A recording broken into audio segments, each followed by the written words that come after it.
Our next guest said that the Toyota case will result in more funds and even criminal authority for the U.S. National Highway Traffic Safety Administration, or the so-called NHTSA. And a former administrator at NHTSA joins us now. We have Joan Claybrook, who joins us from D.C. And Joan testified yesterday at the House Committee on Oversight and Government Reform hearing. Joan, welcome to the program. Let me just get your sense of what happened yesterday and what you heard from both Akio Toyoda, the president of Toyota, and also Ray LaHood, the current administrator there.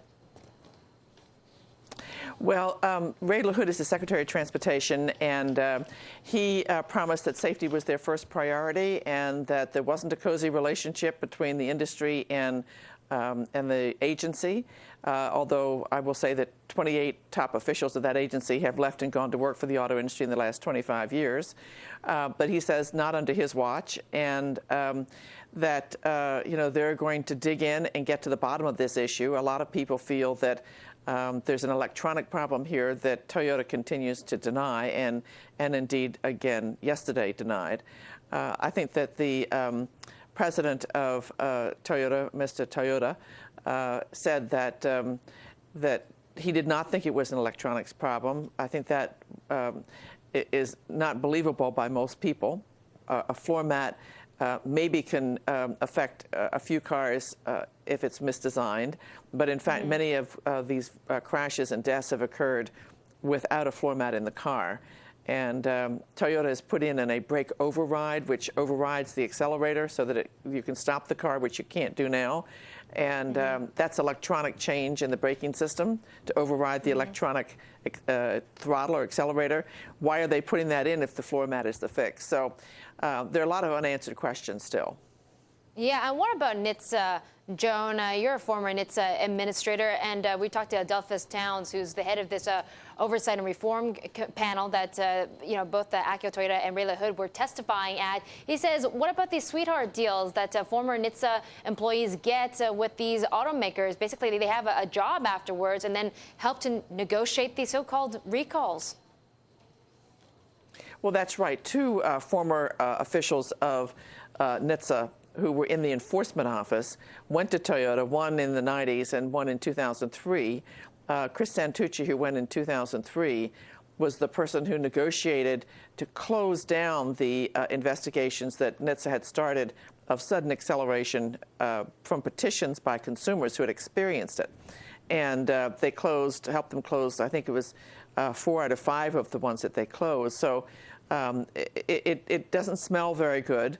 And I think that Toyota was asked, why are you hiring these former officials of the Department of Transportation unless you are trying to use them to influence the decisions of the department as to Toyota? And Joan, do you think someone needs to lose their job here? I guess people are looking at Ray LaHood, who's the Secretary of Transportation, also NHTSA administrators. But do you think someone's head will roll?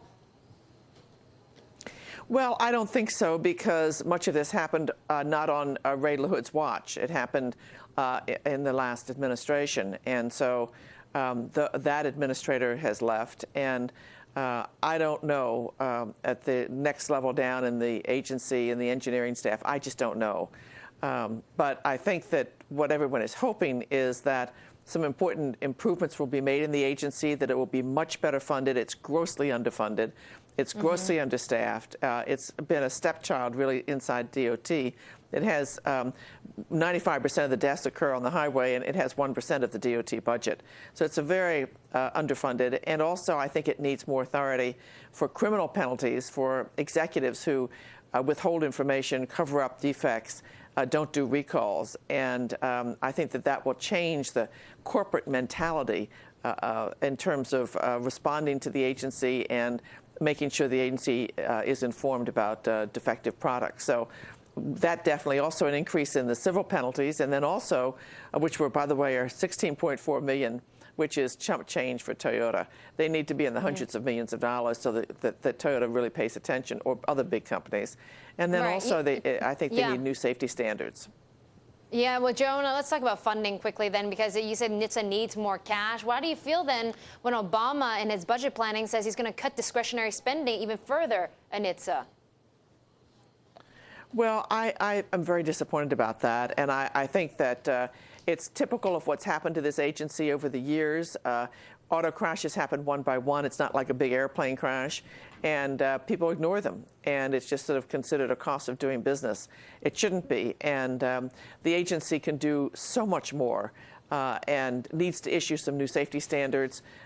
It needs to improve the rollover protection, where 10,000 people are killed a year. I mean, these numbers are huge. They're so much bigger than in the aviation area. And yet, this agency has a pittance of money compared to the FAA. Okay, Joan, thank you so much for your time today. Joan Claybrook, former NHTSA administrator.